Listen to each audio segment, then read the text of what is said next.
Bocal1616 guys, what's up?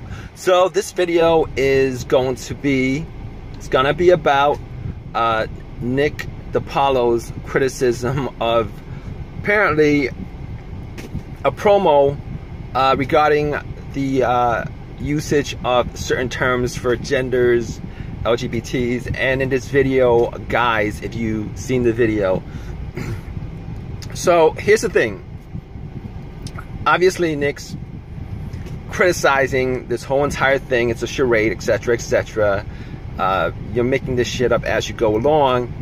But here's my personal thought on that. That's how the blacks did it. Like, it was originally colored, then black, then African American. You know, you can't, you know, nigga is our word. Nigger is racist, but nigga is our word, and it's still racist if you use it. You can't misappropriate, culturally misappropriate our stuff, but we can culturally misappropriate everything that you got. And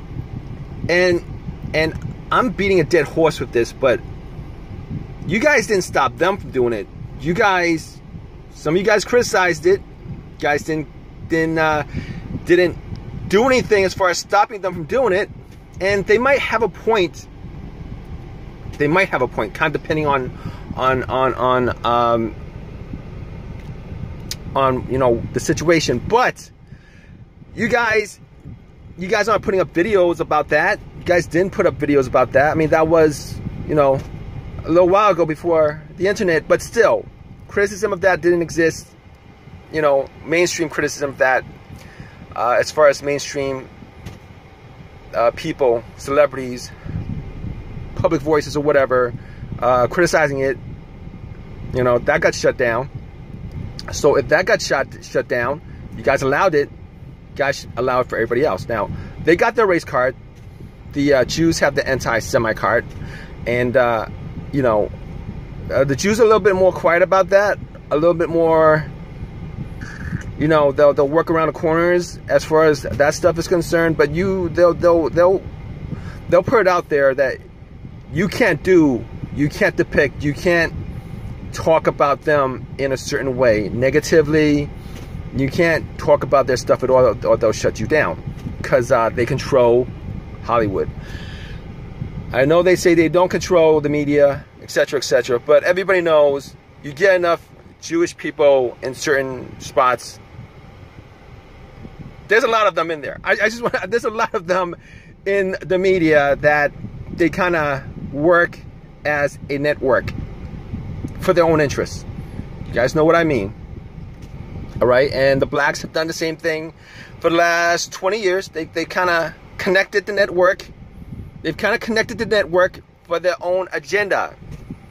So why is it that you guys are criticizing the gays, LGBTs, you know,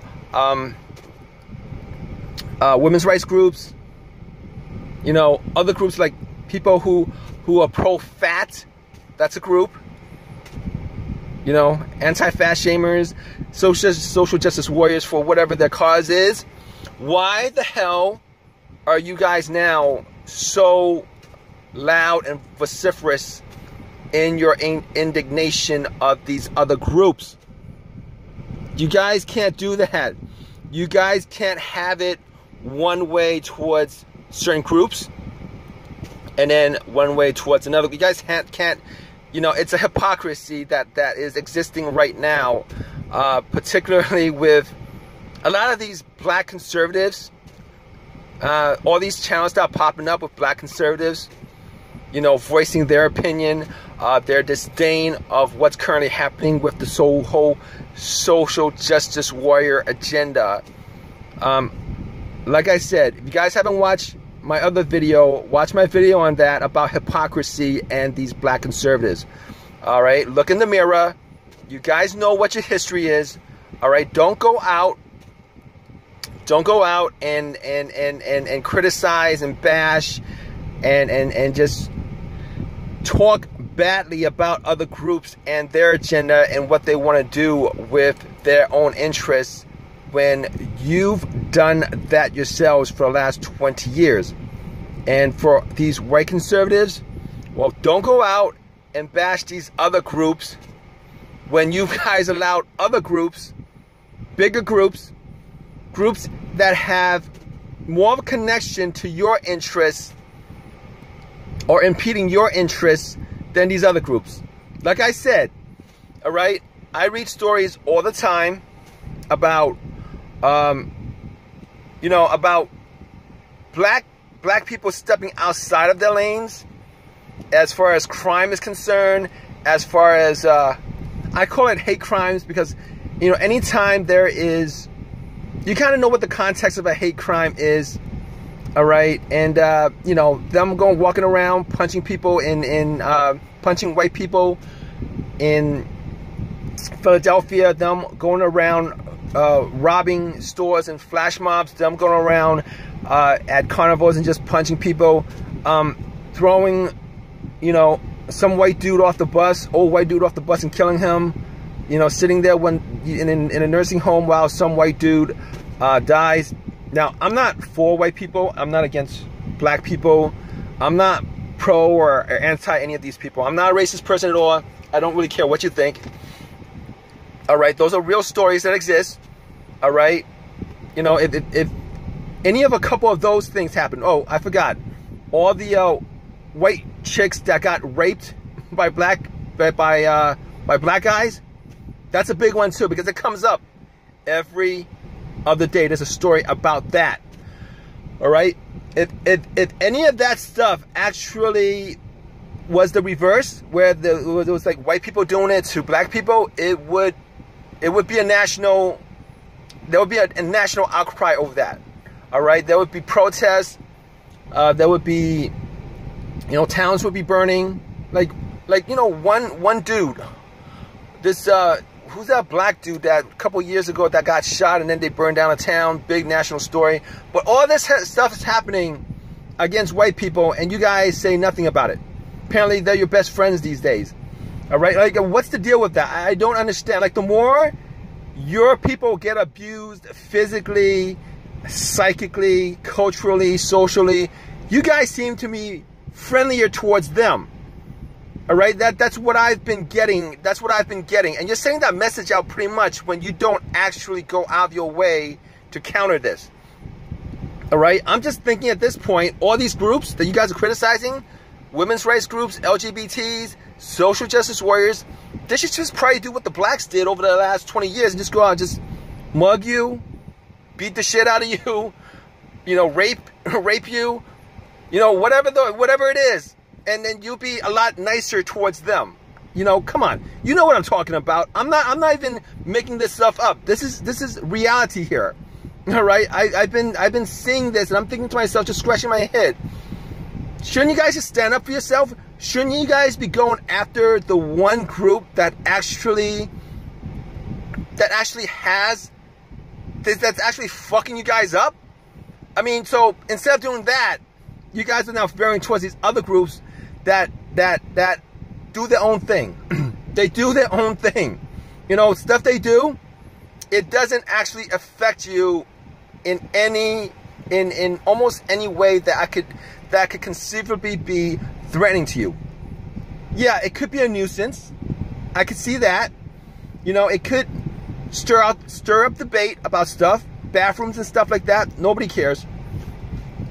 I don't care, man. I mean, these days, you know, the bathrooms are gender neutral. These days, you go to McDonald's, there's a ladies' bathroom and men's bathroom. You can go into either one of them. One of them is free. You can go into one of them.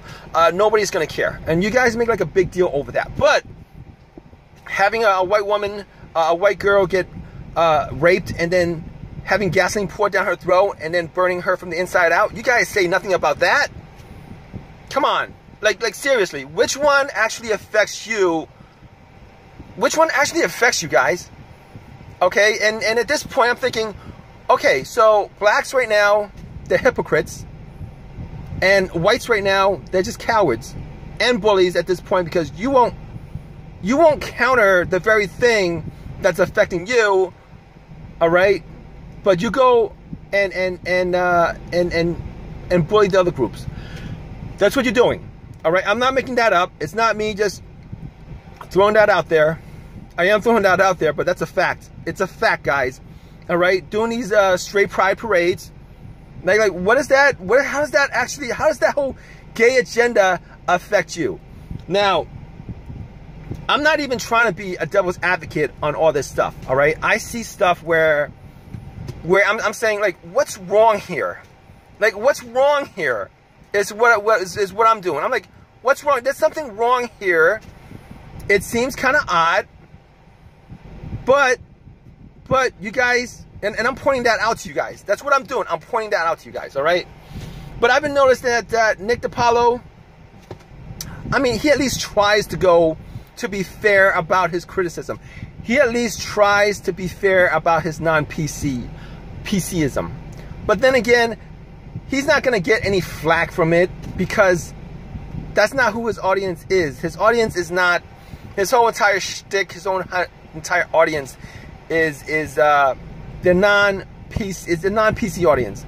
Like, but I'm gonna say this about if you guys watch my other videos, I did make videos on this video on how comedians, Hollywood producers, directors, etc., get away with racism as far as putting positive racist imagery, putting neutral racist imagery, and putting negative racist imagery, selectively connecting that to certain groups, and then putting it in one pot and saying we're being racist towards everybody, so you can't come at us.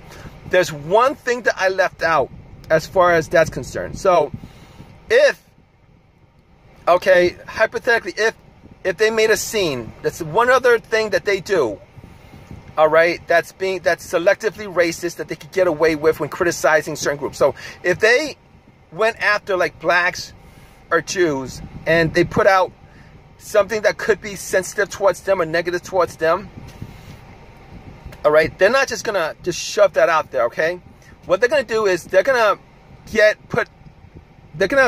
include a quid pro quo thing with that, and that quid pro quo thing is actually a criticism of themselves or another group, right? Just to balance that out, and then they'll do whatever the racist commentary skit scene is with, you know, whatever the message that's trying to send out. That actually just neutralizes the racism in what they're trying to do, the negative stereotype. All right, and they only do that for blacks. They do that for Jews, just so they don't get any flack from it.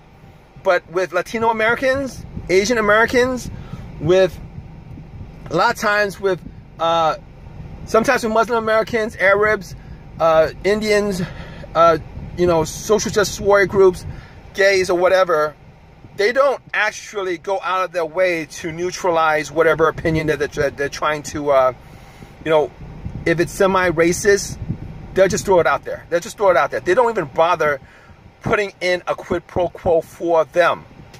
All right, so instead of, so they got a couple weapons they could use when they do that. And I noticed that Nick actually does that in his act, where if he's going to criticize black people in a negative way, negative way, he'll counter that by putting out a joke about white people, or a joke about Latinos, a joke about illegal immigration, a joke about Asians, to counterweight that. But a lot of these comedians that consider themselves non-PC, a lot of these producers, directors, screenwriters, etc., studio heads who consider themselves non-PC, you know, you're still being selectively racist, guys. That's a thing in the industry. It's neo-racism. It's a new form of racism. All right, I'll keep on saying it. It's a new form of racism where you're effectively being racist towards one group and then treating another group with soft hands. All right, don't do that. And every single one of these people do it. Every single one of these people do it. Every single one of these so-called entertainers, they're all trash to begin with.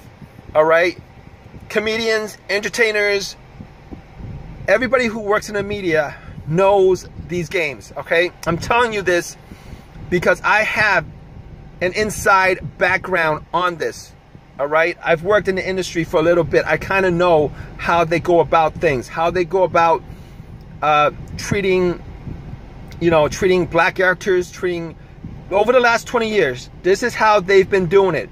This is how they've been, weighing, how they treat certain groups versus others. Selective racism. It's an industry norm at this point. Selective racism is essentially the vehicle by which they the vehicle by which they treat different races. All right, they'll be racist towards some race, and then other races they'll treat with kitty gloves because they know the consequences that exist. It's not a moral dilemma to them. It is not a moral dilemma to them. They don't really care about morals. It's about money. It's about the kind of flack they get from it's about the kind of flack they get or flack they don't get, depending on how they work certain angles on scenes, on jokes, on whatever they're trying to put out. All right. Hey guys, subscribe, guys. All right, give me a thumbs up, comment. I know I get a lot of negative feedback, thumbs down from you guys. I really don't care. Leave a comment or whatever.